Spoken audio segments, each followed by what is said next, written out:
Você já se perguntou por que a Bíblia fala tanto dos filhos de Adão e Eva, mas silencia sobre suas filhas? O livro de Gênesis diz que o primeiro casal teve filhos e filhas. E mesmo assim, só 3 nomes são registrados: Caim, Abel e Sete. Mas se havia filhas, por que seus nomes desapareceram? Por que o silêncio? Teriam elas sido esquecidas ou deliberadamente apagadas da história sagrada? Prepare-se, porque o que você vai descobrir pode abalar sua visão sobre a origem da humanidade. Vamos revelar registros antigos, livros excluídos e conexões espirituais que poucos ousam investigar. Você vai entender por que essas mulheres foram invisibilizadas e por que seu papel foi muito mais crucial do que parece. E se você ama os mistérios da Bíblia, comente agora: quero aprender mais sobre a Bíblia. Mas cuidado, o que vem a seguir pode mudar tudo. A Bíblia é clara: Adão e Eva tiveram filhos e filhas. Está escrito em Gênesis 5:4. E foram os dias de Adão, depois que gerou há 700 a 800 anos, e gerou filhos e filhas. Mas nenhum nome feminino é citado. Nenhum. Apenas Caim, Abel e Sete são mencionados diretamente. Isso não parece estranho? Como a humanidade teria crescido se não houvesse mulheres para gerar descendentes? Elas existiram. Elas estavam lá. Mas foram apagadas do relato. Por quê? Esse silêncio grita. Gênesis detalha nomes, idades e genealogias com precisão quase obsessiva. Homens como Noé, Sem, Abraão, Isaque e Jacó, todos têm seus descendentes listados. Mas as filhas de Adão e Eva, nada. Nenhum nome, nenhuma idade, nenhum traço.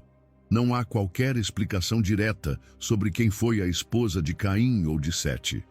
Apenas uma frase breve que parece ter sido esquecida: Adão teve filhos e filhas.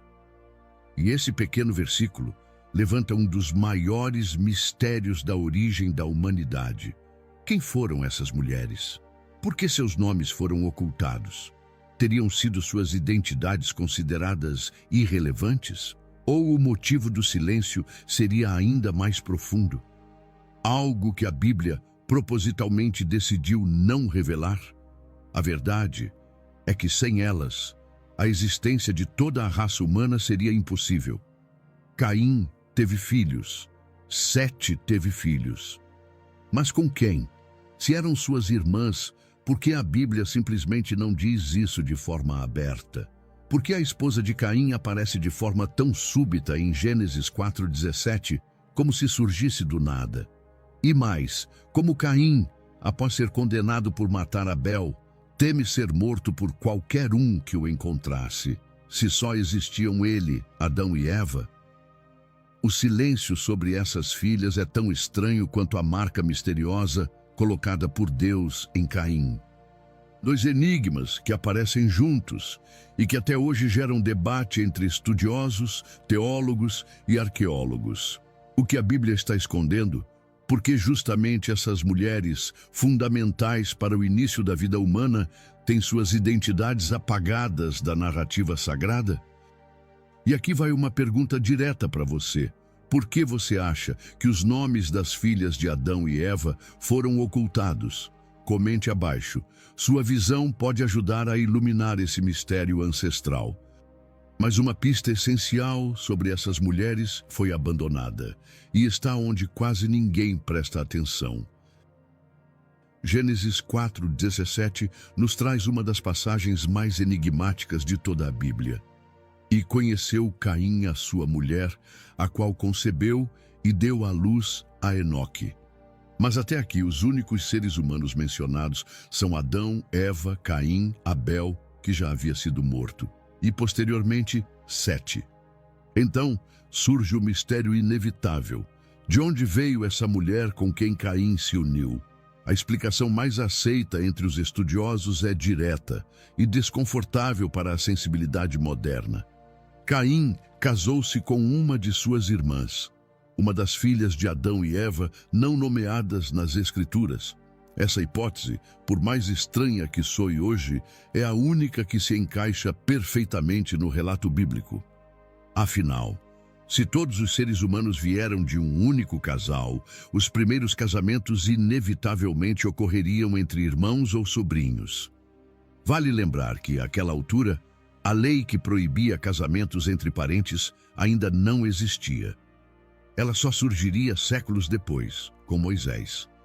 No início da humanidade, a genética era pura, não corrompida por gerações de mutações e falhas.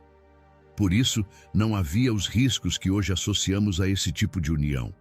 Além disso, o propósito era claro: povoar a terra.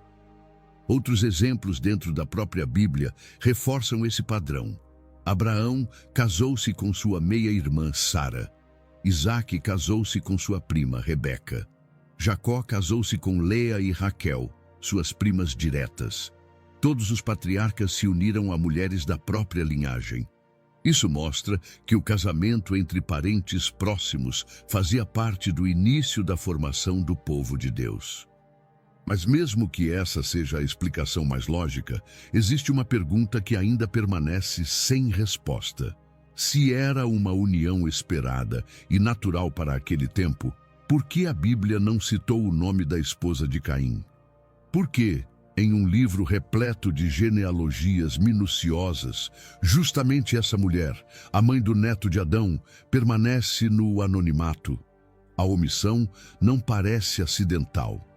Talvez o autor sagrado tenha optado por preservar o foco em uma linhagem específica. Ou talvez o silêncio carregue um peso teológico, um segredo, uma tensão não resolvida. Mas e se a esposa de Caim não fosse sua irmã? E se ela tivesse vindo de outro lugar, de fora da linhagem de Adão? Essa teoria, embora rejeitada por grande parte das tradições cristãs, tem sido defendida por estudiosos que tentam preencher uma lacuna real nas Escrituras. O argumento começa com uma simples observação. Caim, ao ser condenado por Deus após matar Abel, teme ser morto por qualquer um que o encontrasse. Mas quem seriam esses outros, se até então só haviam 3 pessoas vivas: Adão, Eva e o próprio Caim? A resposta mais controversa é esta: Deus poderia ter criado outros seres humanos além de Adão e Eva. A base para essa hipótese está no próprio texto bíblico, em Gênesis capítulo 1, onde se lê: criou Deus o homem à sua imagem, a imagem de Deus o criou,